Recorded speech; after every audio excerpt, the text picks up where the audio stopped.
সবাই কেমন আছেন? আশা করি ভালো আছেন। আজকে কথা বলবো বাংলাদেশ টিম নিয়ে। বাংলাদেশ ক্রিকেট টিম আজকে 8/6/2024 টি-20 বিশ্বকাপে ওনারা প্রথম ম্যাচে জয়ী হয়েছে। আলহামদুলিল্লাহ, অনেক দোয়া এবং ভালোবাসা রইল বাংলাদেশ টিমের জন্য। অভিনন্দন বাংলাদেশ টিম। তবে একটি কথা, অনেকেই অনেক ধরনের কথা বলে, যেমন ধরেন একজন লিটন দাসকে নিয়ে বলছিল ছাগলের সাথে তুলনা করে।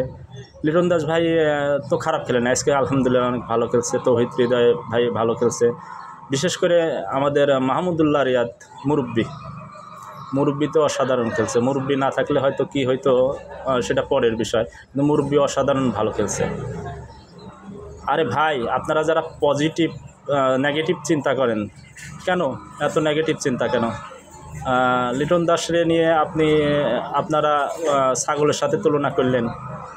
কাবাহরি ছাগলের সাথে তুলনা হইলেন ভাই। কাবাহরি ছাগলের সাথে তুলনা করা তো ঠিক হয় নাই, বোঝেন নাই?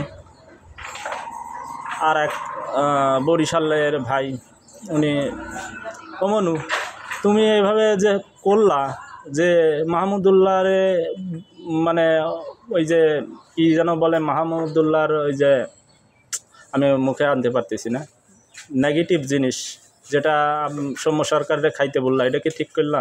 এটা তো অবশ্যই ঠিক করো নাই ভাই। এই ধরনের কথা না বললেই কি নয়?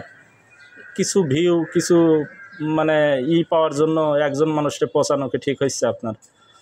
এই ধরনের কথা না বলেন, ঠিক আছে? পজিটিভ কিছু কথা বলেন, দোয়া করেন। তারা তো অবশ্যই চেষ্টা করতেছে ভালো কিছু করার, ঠিক আছে? তাদের জন্য দোয়া করেন, তারা অবশ্যই ভালো কিছু করবে ইনশাল্লাহ। আমি পরিশেষে একটি কথাই বলি যে বাংলাদেশ টিমের জন্য অনেক অনেক দোয়া এবং ভালোবাসা আমার পক্ষ থেকে। আপনারা ভালো খেলেন এই শুভকামনা করছি। আসসালামু আলাইকুম রহমতুল্লাহি ওয়া বারাকাতুহু।